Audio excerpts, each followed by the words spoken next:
Assalamualaikum warahmatullahi wabarakatuh. Saya Despika Restiananda dengan NIM 431220102449. Saya akan membahas salah satu ayat Al-Quran, yaitu surat Al-Imran ayat 102.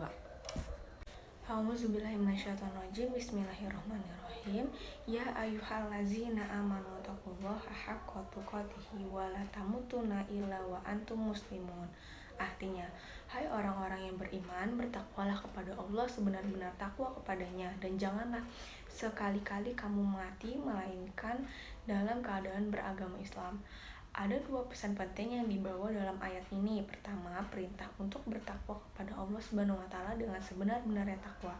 Ibnu Katsir dalam tafsirnya mengutip pendapat Ibnu Abu Hatim dalam menafsirkan kalimat bertakwalah kepada Allah sebenar-benar takwa kepadanya tersebut. Maksud bertakwa yang sebenarnya di sini adalah sikap yang selalu taat kepada Allah Subhanahu wa taala, selalu mengingatnya, selalu bersyukur kepadanya, tidak ingkar terhadap nikmatnya, dan tidak pula melakukan maksiat. Kemudian pesan yang kedua yang dikandung dalam surah Al-Imran ayat 102 ini adalah pengingat untuk memegang teguh keimanan dan pedoman Islam bahkan hingga akhir hayat. Sebab pedoman dan pegangan terakhir di akhir hayat tersebut menjadi penentu saat manusia dibangkitkan dari kubur kelak. Asbabun nuzul atau sebab-sebab turunnya surah Al-Imran ayat 102 ini yaitu pada zaman jahiliyah sebelum Islam ada dua suku, yaitu suku Aus dan suku Kharaj, yang selalu bermusuhan turun-temurun selama 120 tahun. Permusuhan kedua suku tersebut berakhir setelah Nabi Muhammad SAW mendakwakan Islam kepada mereka. Pada akhirnya suku Aus, yakni kaum Ansor, dan suku Kharaj hidup berdampingan secara damai dan penuh keakraban. Suatu ketika, Syas ibnu Qais, seorang Yahudi, melihat suku Aus dan dengan suku Kharaj duduk bersama dengan santai dan penuh keakraban, padahal sebelumnya mereka bermusuhan. Qais tidak suka melihat keakraban dan kedamaian mereka. Lalu dia menyuruh seorang pemuda Yahudi duduk bersama suku Aus dan Kharaj untuk menyinggung perang Bu'as yang pernah terjadi antara Aus dengan Kharaj. Lalu masing-masing suku terpancing dan mengagungkan sukunya masing-masing, saling caci maki dan mengangkat senjata. Untung Rasulullah SAW yang mendengar peristiwa tersebut segera datang dan menasihati mereka.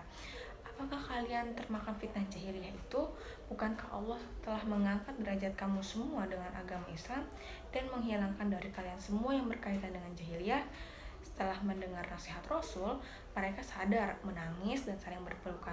Sungguh peristiwa itu adalah seburuk-buruk sekaligus sebaik-baiknya peristiwa. Demikianlah sebab nuzul Quran surah Al-Imran ayat 102 menurut sahabat. Ada juga hadis yang mendukung yang berbunyi, qala Imam Ahmad aidon haddatsana Abu Muawiyah haddatsana Amshi an Abi Sufyan an Jabirin qala sami' Rasulullah SAW yaqulu qabla mautihi bisalasin la yamutanna ahadukum illa wa huwa yahsinu dzanna billahi azza wa jalla. Yang artinya Imam Ahmad mengatakan pula bahwa telah menceritakan kepada kami, Abu Muawiyah telah menceritakan kepada kami, Al-Amshi dari Abu Sufyan dari Jabir yang menceritakan bahwa ia mendengar Rasulullah SAW bersabda 3 hari sebelum wafat, yaitu jangan sekali-kali seseorang di antara kalian meninggal dunia melainkan ia dalam keadaan berbaik prasangka kepada Allah Subhanahu wa taala.